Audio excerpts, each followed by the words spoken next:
বুলি নহয়, ভাৰতৰটো বাদেই দিছোঁ, এছিয়াৰ ভিতৰত এটা দীৰ্ঘতম বাঁহৰ দলং হ'ব পাৰে। সেয়া ধুনীয়াকৈ বাইক পাৰ হৈ আছে।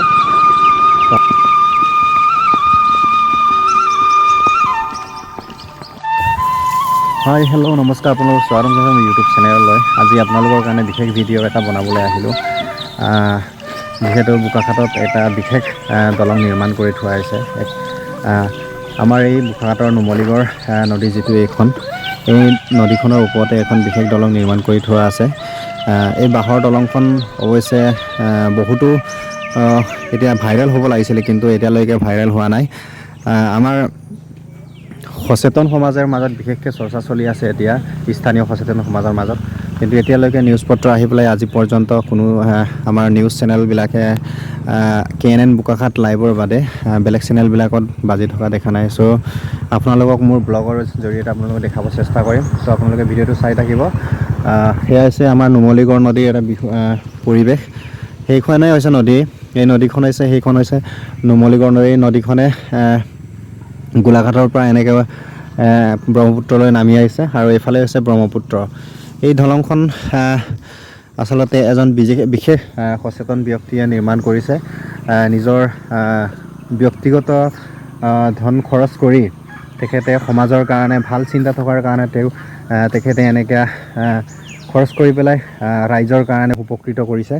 চ' আপোনালোকক মোৰ ভিডিঅ'ৰ জৰিয়তে দেখাম, আপোনালোকে মোৰ ব্লগ ভিডিঅ'ৰ জৰিয়তে। চ' আপোনালোকে ভিডিঅ'টো চাই থাকিব শেষলৈকে। চ' আৰম্ভ কৰি দিছোঁ আপোনালোকলৈ। ইয়াতে ৰাস্তাৰ অৱস্থা ইমান ভাল নহয়। চ' আপোনালোকে ইয়াত বাইক লৈ আহিলে বেছি ভাল হ'ব, যিহেতু মথাউৰি ৰাস্তা হয়। এই ডাঙৰ ডাঙৰ গ্ৰেভেল শিল, ডাঙৰ ডাঙৰ বৰ্ডাৰ শিল ইয়াত পেলাই। ফাইনেলি নদীখনৰ কাষত পালোঁগৈ। চ' আপোনালোকক নদীখনৰ পৰিৱেশ দেখুৱাইছোঁ। আমি যোনটো দিশৰ পৰা আহিছোঁ, এইটো আমি বোকাখাটৰ কুৰাবাহী বা ৰজাবাৰীৰ পৰা এনেকৈ সোমাই আহি নৈ কাণলৈ আহিলেই হ'ল।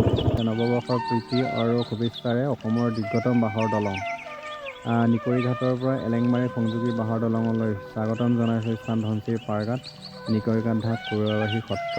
যোগাযোগ নম্বৰ দিয়া আছে। যদি কোনোবাই আপোনালোকে ইয়াত আহিব বিচাৰে বা চাব বিচাৰে, বা আপোনালোকে নিউজ পত্ৰবিলাকত যদি আপোনালোকে বজাব বিচাৰে বা প্ৰতিবেদন ল'ব বিচাৰে, আপোনালোকে এই নাম্বাৰটোত কল কৰিলে তেখেতক লগ পাব। চ' মই মোৰ এই চেনেলৰ জৰিয়তে আপোনালোকক দেখাব চেষ্টা কৰিছোঁ। সেয়া হৈছে আচলতে আমাৰ গোলাঘাট নুমলীগড় নদী হয়। সেই নদীখন হৈছে গোলাঘাটৰ পৰা এনেকৈ পাহাৰৰ পৰা বৈ আহিছে, আৰু ইফালে হৈছে ব্ৰহ্মপুত্ৰৰ ফালে এনেকৈ বৈ ওলাই গৈছে। আৰু সেইটো হৈছে হেলেংমাৰী নিকৰিঘাট, আৰু ইফালে হৈছে এনেকৈ কুৰুৱাবাহী হৈ ঘাটটো সেইফালে আছে। আৰু এইফালে এনেকৈ বোকাখাটেদি আহিলে এইটো এনেকৈ কুৰুৱাবাহী হৈ বা ৰজাবাৰী হৈ আহিলে এনেকৈ ইয়াত ওলাই আহিব পাৰিব। চ' আপোনালোকক স্পটত গৈ পেলাই দেখুৱাম তাত কেনেকুৱা মানুহৰ চলাচলৰ ব্যৱস্থাটো কেনেকুৱা হৈ আছে বা দলঙৰ অৱস্থা কেনেকুৱা হৈ আছে, আপোনালোকক তাৰ প্ৰতিবেদন দেখুৱাম। চ' আপোনালোকে ভিডিঅ'টো চাই থাকিব আৰু পৰিৱেশটো চাওক, কিমান ধুনীয়া পৰিৱেশ, নৈসৰ্গিক পৰিৱেশ হয়। আৰু ইয়াতে মানুহে খেতি কৰিবৰ কাৰণে ইয়াত বড়ো কঠীয়া পাৰিছে, কিমান সুবিধা চাওক। সেয়া বড়ো খেতি কৰিবৰ কাৰণে কঠীয়া পাৰি থোৱা আছে এনেকৈ। আৰু এইখনেই হৈছে অসমৰ আমাৰ গোলাঘাটৰ নুমলীগড় নদী, গোলাঘাটৰ পৰা বৈ নুমলীগড় নদী। চ' আৰু আপোনালোকক দেখুৱাব চেষ্টা কৰিম বাঁহৰ দলংখনলৈ আমি গৈ আছোঁ।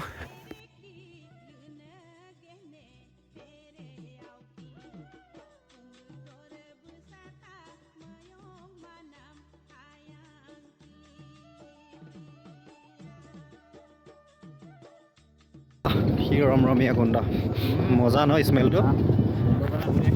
ইয়াতে বহুত একদম ধুনীয়া এটা স্মেল এটা আহিছে। আপোনালোকে ইয়াত এটা অনুভৱ এটা ল'ব পাৰে কেনেকুৱা হয়। সেয়া একদম ধুনীয়া পৰিৱেশ, একদম সৰিয়হ ফুল ফুৰি আছে, একদম চৰা চাপৰি এটা সুন্দৰ পৰিৱেশ। আৰু লগত আমি ফাইনেলি পাই গ'লোঁ বাঁহৰ দলংখনৰ ওচৰলৈ। আপোনালোকক দেখুৱাব চেষ্টা কৰিম। সেয়া মানুহে সুন্দৰকৈ কি ধুনীয়াকৈ চলাচল কৰি আছে, সেয়া চাওক। সেয়া এটা সুন্দৰ পৰিৱেশ।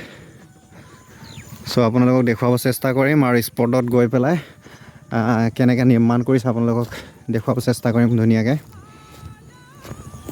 চাওক এয়া কিমান ধুনীয়াকৈ বনাই থৈছে বাঁহৰ দলং সেয়া এনেকুৱাকৈ বাঁহৰ দলং নিৰ্মাণ কৰিছে এজন সচেতন সমাজকৰ্মীয়ে। চ' তাৰ পৰিৱেশ আপোনালোকক দেখুৱাইছোঁ। সেয়া অকল অসমৰ বুলি নহয়, ভাৰতৰটো বাদেই দিছোঁ, এছিয়াৰ ভিতৰত এটা দীৰ্ঘতম বাঁহৰ দলং হ'ব পাৰে। অৱশ্যে বহুতে নাজানিব পাৰে, সেইটো কাৰণে আজি মই মোৰ ভিডিঅ'ৰ জৰিয়তে আপোনালোকক দেখুৱাইছোঁ আৰু আজি আমি দলঙৰ ওপৰত খোজকাঢ়ি কেনেকুৱা অনুভৱ হয় তাৰ পৰিৱেশ আপোনালোকক দেখুৱাম। সেয়া চাওক কি ধুনীয়াকৈ বনাই থৈছে।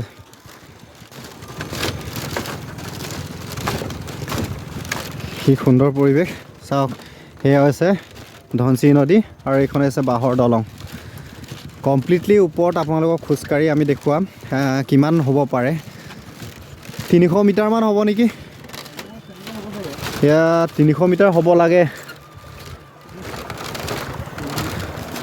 চাওক সেয়া হৈছে অসমৰ আটাইতকৈ বাঁহৰ দীৰ্ঘতম দলং।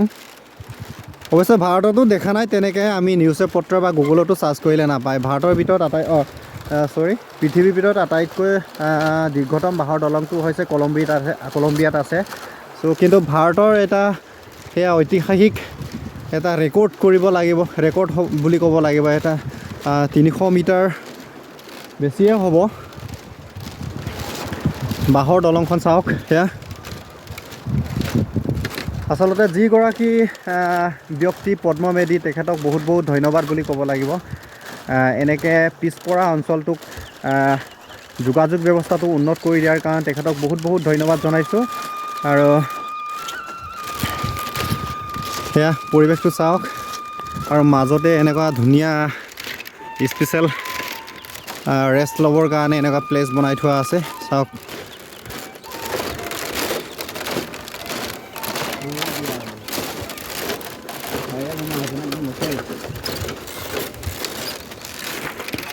খুব ধুনীয়াকৈ বনাই থৈছে।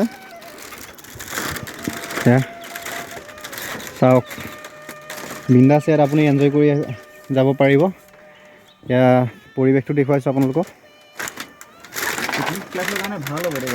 পিকনিকৰ কাৰণে বহুত ভাল হ'ব ন? লোকেশ্যন চাওক কি ধুনীয়া। সেইফালে হৈছে ব্ৰহ্মপুত্ৰ নদীখন, আৰু এইখন হৈছে নুমলীগড় গোলাঘাটৰ পৰা এনেকৈ বৈ আহিছে আমাৰ ব্ৰহ্মপুত্ৰলৈ। সেই বালিচৰ যিটো দেখিছে, তাৰ পৰা হৈছে ব্ৰহ্মপুত্ৰ। আৰু এইখনো হৈছে নিকৰিঘাট আৰু এলেংমাৰী গাঁৱৰ যোগাযোগ ব্যৱস্থাৰ। তোমালোকে ইয়াৰে হয়নে? কথা এটা কোৱা, কেনেকুৱা হৈছে দলংখন বনোৱাৰ কাৰণে? ভাল লাগিছে ন? কি নাম হয় তোমালোকৰ? ৰিকেশ। আৰু তোমাৰ?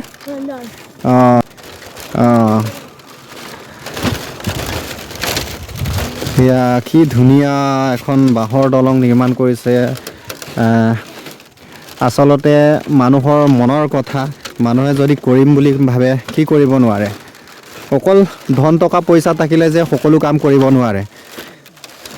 যদি মানুহে ইচ্ছা থাকে নহয়, কৰিম বুলি ক'লে বহুত কাম কৰিব পাৰে, আৰু আনক কৰি পেলাই এনেকৈ প্ৰশংসা লাভ কৰিব পাৰে বা আদৰ্শ লাভ কৰিব পাৰে। চাওক সেয়া তাৰে পৰিৱেশ আপোনালোকক দেখুৱাইছোঁ। কি সুন্দৰ পৰিৱেশ।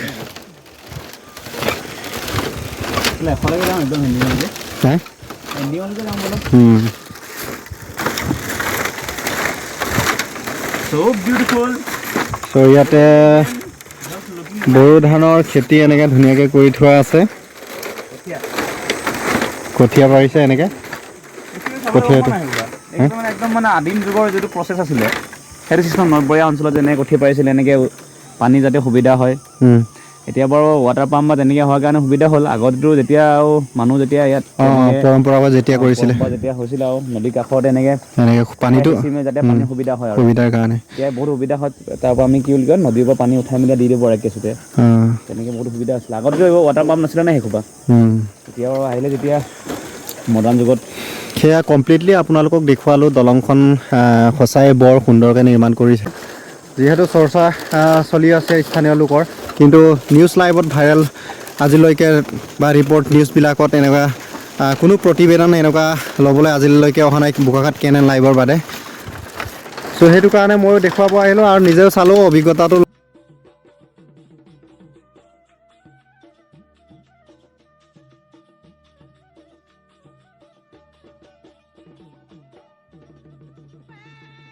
ইয়াতে এখন ঘৰ বনাই থোৱা আছে।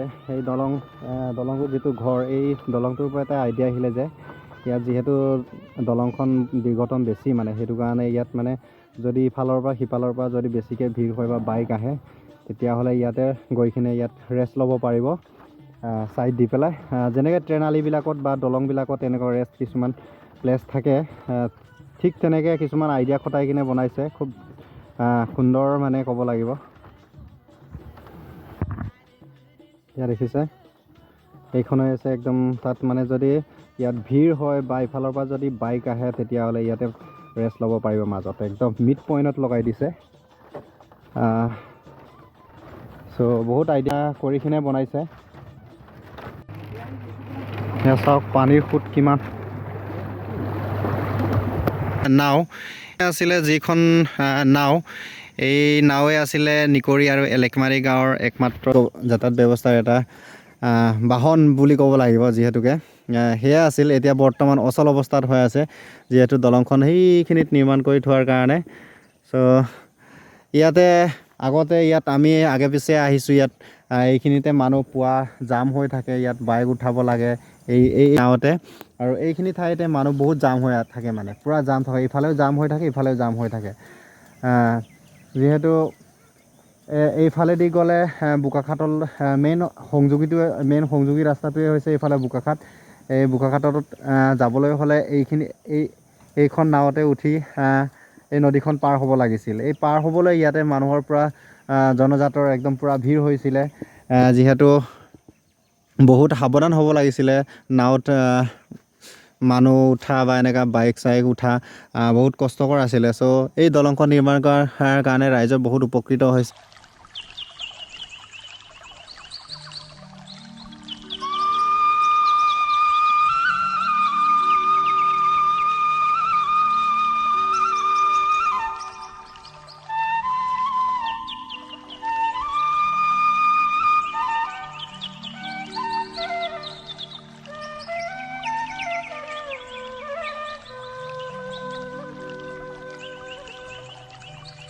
নিৰ্মাণ কৰি দিয়াৰ কাৰণে কিমান ৰাইজে এতিয়া নিজৰ সময়মতে ইচ্ছামতে যাব পাৰিছে। চ' খুব ভাল কাম কৰিছে তেখেতে, বহুত বহুত ধন্যবাদ। তো গাইজ, আজি আপোনালোকক দেখুৱালোঁ সেয়া যিটো অসমৰ ভিতৰত আটাইতকৈ দীৰ্ঘতম বাঁহৰ দলং। পৰিৱেশটো দেখুৱালোঁ আৰু লগতে সেয়া সৰিয়হ ফুল দেখুৱাইছোঁ আপোনালোকক পিছফালে। এতিয়া আমি ঘৰমুৱা হৈছোঁ আৰু। চ' আপোনালোকে ভিডিঅ'টো চাই থাকিব, আৰু আপোনালোকে ভিডিঅ'টো চোৱাৰ বাবে বহুত বহুত ধন্যবাদ। আকৌ পুনৰ নতুন এটা ভিডিঅ'লৈ আপোনালোকক লগ পাম। ঠিক আছে, বাই বাই, থেংক ইউ।